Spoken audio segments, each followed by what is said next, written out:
Welcome to GLCast, the official podcast of GLProUK. GLProUK is a London-based creative studio working with a diverse range of companies, individual and brands across multiple platforms to provide a wraparound service for your digital content creation requirements. My name is Greg Armstrong. I'm the head of digital marketing here at GLProUK, and with our managing director, Ludgrove, we continue with our How to Start a Podcast series. This episode, we're going to be talking outsourcing your podcast and show notes. So you have your podcast now.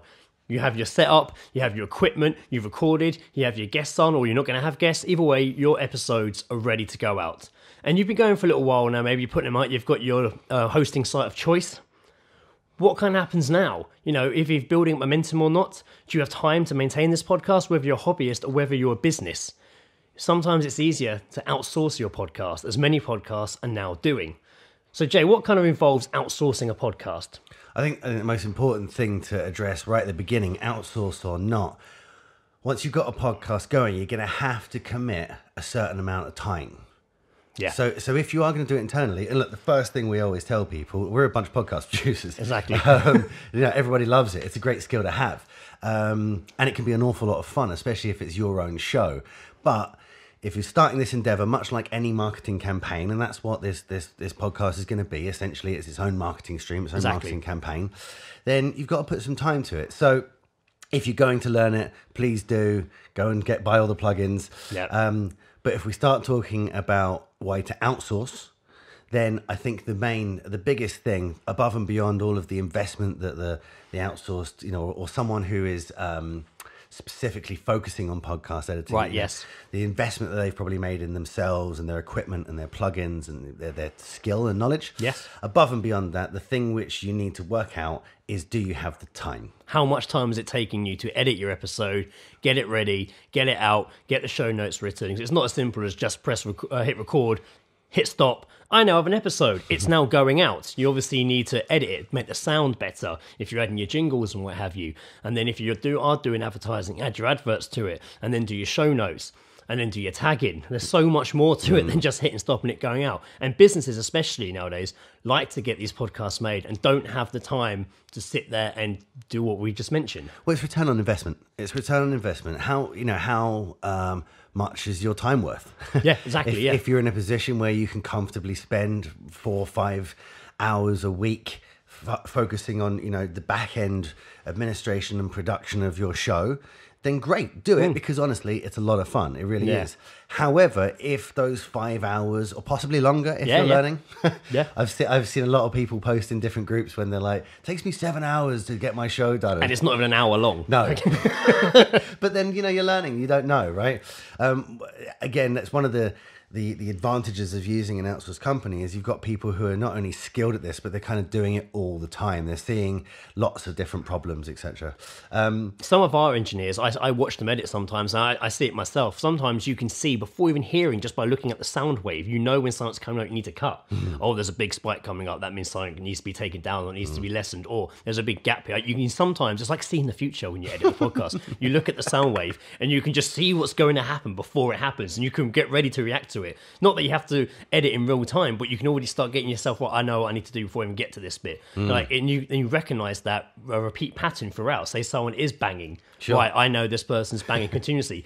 That's not something you might not necessarily know when you sit down to start. No. You'll fix it once. Oh, it's happened again? Oh, and I've got to try and fix it again. Well, some of our engineers will look at that and be like, right, this is happening on a repeat. I know how to deal with this now. But then that's the experience, isn't it? Having the experience of seeing constant things. I mean, I've literally seen the guys know what an looks like. Yeah. Know what my looks like versus your or your or whatever you said at the beginning of the word. And just be sitting there without even listening to it, just ding, ding, ding, ding, ding, ding, ding.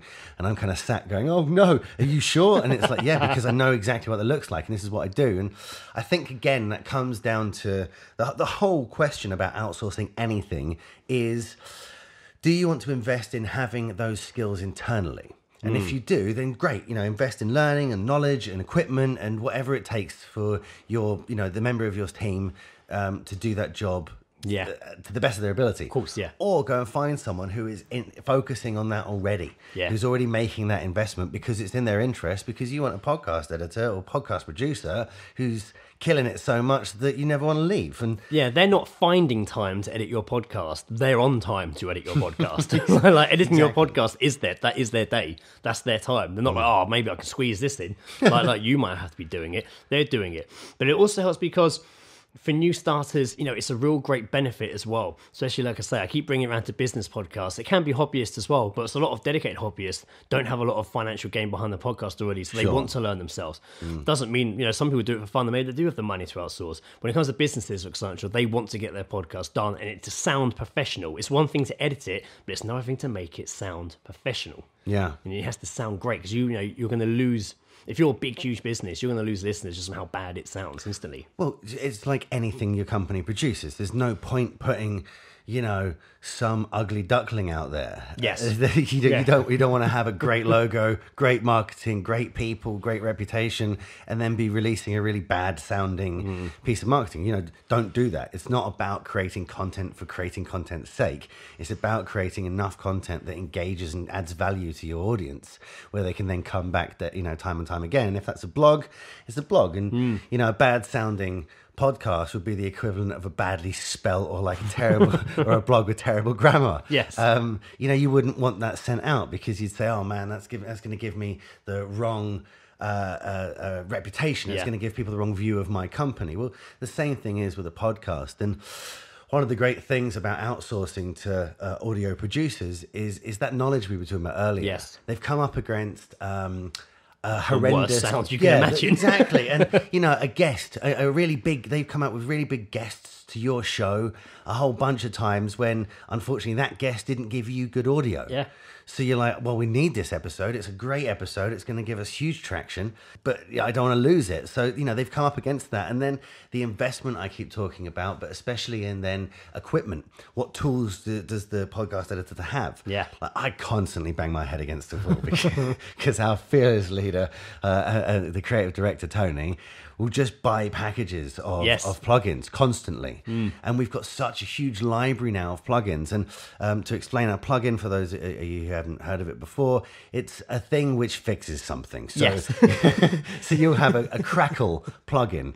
So, I like to think of it as like a Swiss Army knife. Yeah. Imagine a Swiss Army knife, but you can buy and add extra bits to it. That help you to do what you need to do. And that's exactly right. So you need the specific Phillips head screwdriver, crosshead screwdriver. Great, you go and buy that. Just like if there's a specific crackle, which happens a lot, say on Skype, then you can buy the specific tool to fix that, and they're called plugins. And our creative director constantly buys bundles and, look, I bought these 7 because this one was involved. And we have such a big library now that as we come up against different obstacles in sound, the guys know they can use that. Hang on a second, that's X noise, that'll fix that. Or wait a second, I've got a D reverb echo machine. Rather than trying 20 different things that might make it sound better, I have this one thing that's going to fix the problem. And because I fixed that problem before on numerous occasions, I know, grab that thing, fix it, move on. Whereas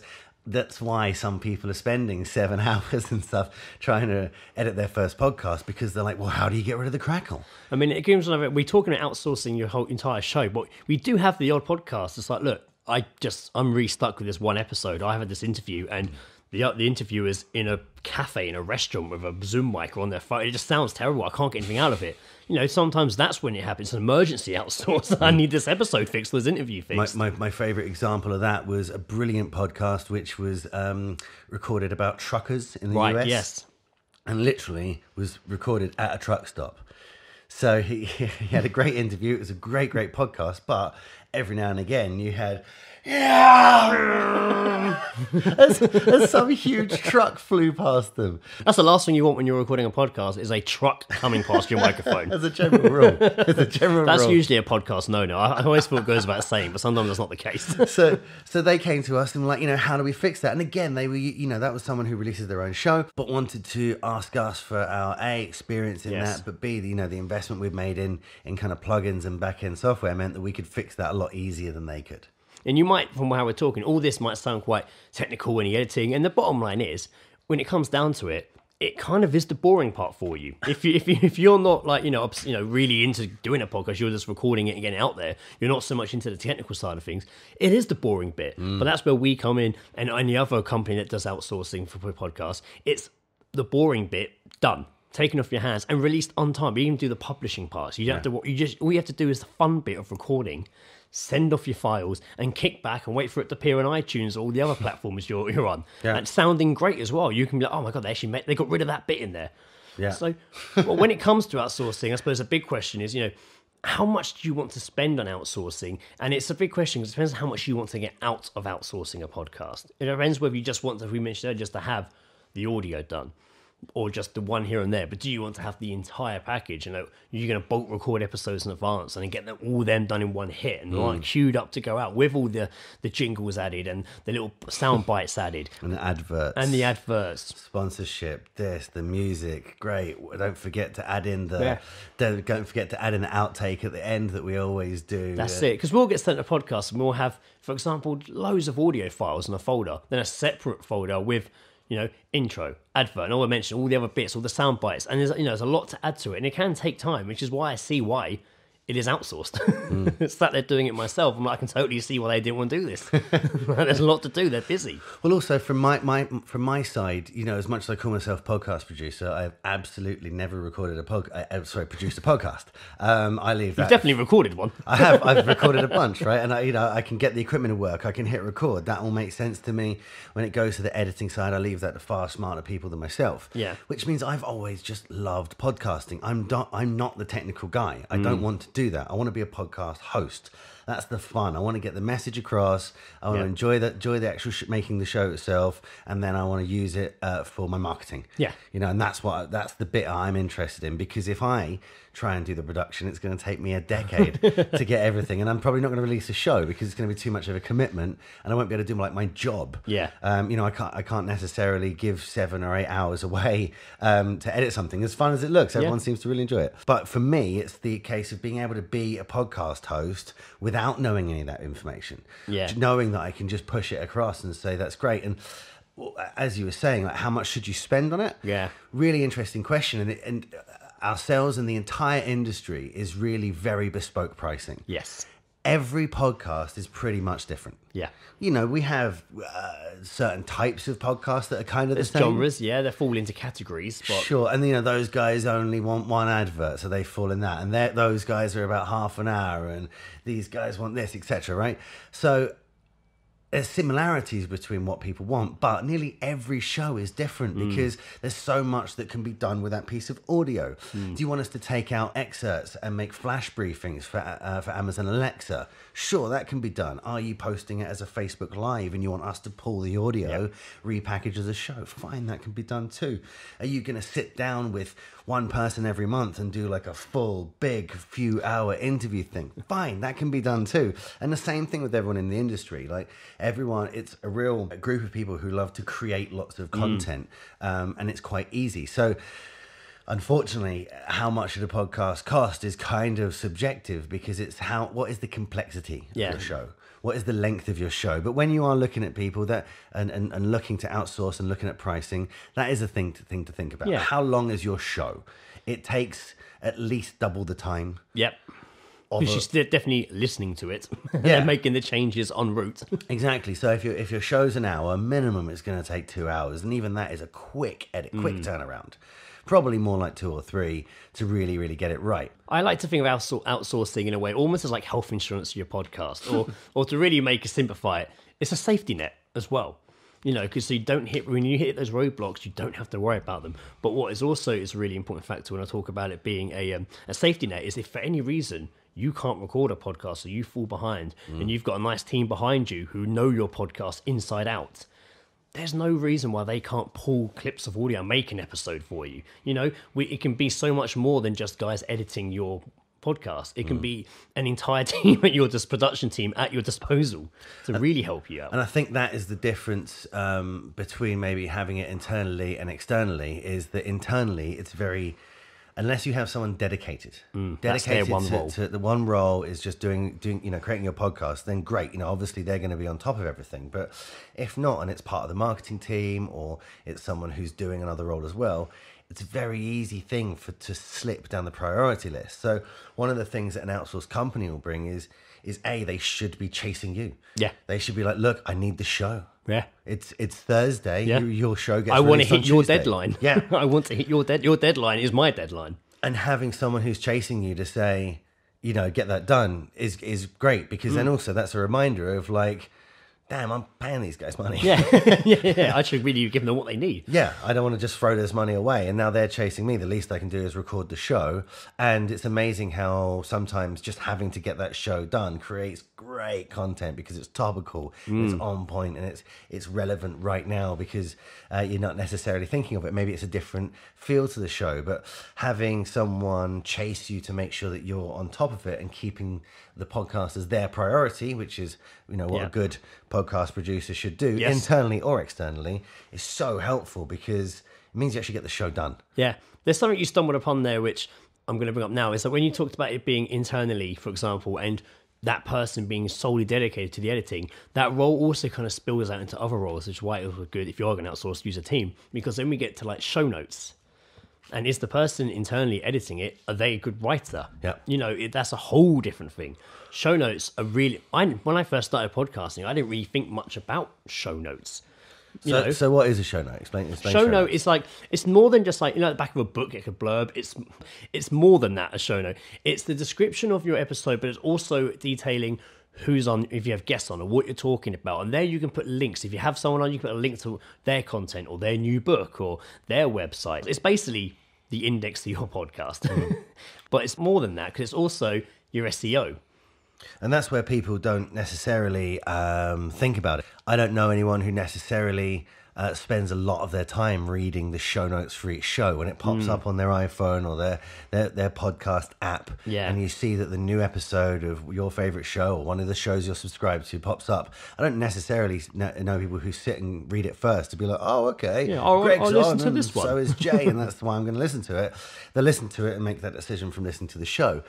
But what show notes is doing is essentially posting almost a blog. In the simplest of terms, we've explained before about how blogs are good for SEO, search engine optimization, essentially by putting that message out about yourself or your website or your guest or, your business, whatever your call to action is, whatever your target is. It's a way of putting it out there. But with a podcast, because a podcast is released to, one thing is released to lots of different platforms. Yeah. Those platforms being iTunes, Google Play, Spotify, Stitcher, Acast, right? Some of the biggest marketing influencers on the planet will then be releasing your show, but also all of them will. Yeah. So all of their marketing is competing with each other to make sure that, iTunes lists first when it releases your show. They're putting money and investment into that. And you were saying earlier, you don't always read the show notes. Well, some people do, especially if it's a business type podcast or any podcast that isn't one that you listen to every week or whenever it comes out. You listen to it specifically for key information. Oh, this one's, I'm searching to learn about SEO this week. So all these podcasts are talking about SEO. So listen to this one. If your show notes aren't very good or full of grammatical errors, bad spelling, not making much sense, why do I listen to these guys talk about SEO? Sure. And it could be the best podcast about SEO. Sure. But, the person who edited it and did a fantastic job, and it sounds like it's the best podcast in the world, has just done a really bad job on the show notes because it's not their field. And in the same breath, if it isn't long enough, if it isn't descriptive enough of the whole show, if, like we have today, we've spoken about outsourcing for some time, but now we're actually leaning towards show notes and SEO. Well, if someone's joining this to specifically talk about show notes, or they want to hear us talk about show notes, you might get turned off in the first 5 minutes because it's not touching the subject you want. Whereas if it's in the show notes, and you found the show because of that, then I'm going to listen to this whole episode because they're going to get round to what else they speak about there. The fact is the power of your Google ranking, of ending up on all of the pages, of something related to your business ending up on the first 2-3 pages of Google without making a huge paid ad investment is massive with podcast, because other networks will pick up your show. Yeah. So like podcast next week, but I constantly see podcasts that I've been on or like podcasts of ours being shared by some show. Check out our newest show on our network. And I'm like, who are these guys? Yeah. But they're sharing it and then they're pushing the show. And again, it's just extra marketing for you. It's all about being seen. You know, I've always said there's two rules of podcasting: be seen, be everywhere. But when you're seen and when you are everywhere, you want people to look at it. And, you know, if you are going to read the show notes or if that's the first thing they find, then you want them to be able to look through and say, oh, okay, this is what this is about. That's totally for me. You can also use show notes as a blog. Absolutely. If you're releasing lots of content, then you have a read and listen version of, you know, one piece of content. So you can catch all of those commuters. Yeah. Right? All the commuters who don't want to listen to anything and they're sat reading something and they, you know, they just want to zone out and read something on the way to work or the way home. Great. But also, you're not then missing out on all of the commuters who are, say, driving to work. Exactly. Who then need to listen to something. So by being able to put the same piece of content as a podcast as well as that written form or vice versa, having the podcast and the show notes for them to read it, means that people can actually consume the content and you're not missing out on any markets at all. So there you go. Show notes are very important. Before we finish up, though, I just want to make another quick point on show notes. It is as simple as, you know, sitting down and listening to a show and writing detailed notes on it. How we do it here is we'll get someone to edit the show, but then we'll pass it over to we give like a rough draft to like our copywriting team, and they will sit there and they will listen to the show, making notes, and then write up the show notes into, like we say, a blog. So it's not like it's just like we make clip notes as editing. It's all done by different people with fresh ears who haven't heard it before and write detailed account of the show. So the show notes are always to the highest standard, written with SEO in mind and key factors. And right, we need to get this person's blog in here, this person's Twitter handle needs to go in there. It's all in one place. So when you listen to a podcast, you're not like, man, what was that guy's website? I guess it was on there. It said it was, you know what, I can't remember. I'm not going to go scrolling through the podcast to find what minute he mentioned his website. It's not anywhere I can see. If you just go to the show notes, oh, there's his website. Easy. You're just delivering your content on a slab to everyone. And when podcaster hosts know that they've got a great show note writing team behind them, they will use it as part of the show, as opposed to, you know, wasting time for a guest to be like, well, here's my social media handles and here's my website. That's www. Oh, don't forget, you know, as opposed to having that, you can get it to the point where people, you know, where hosts can literally say, check out the show notes for all those details. You'll be able to find my guest details in the show notes, you know, and it can save time and make for a more fluid interview as opposed to people trying to promote where to contact them or where to find them. Yeah. You can just simply put it into the show notes and actually use it to continue that conversation and make for a better show. Great. So I think there is enough reasons to think about when outsourcing your podcast and how to approach show notes. Until next time, I've been Greg. Still are. I've been up.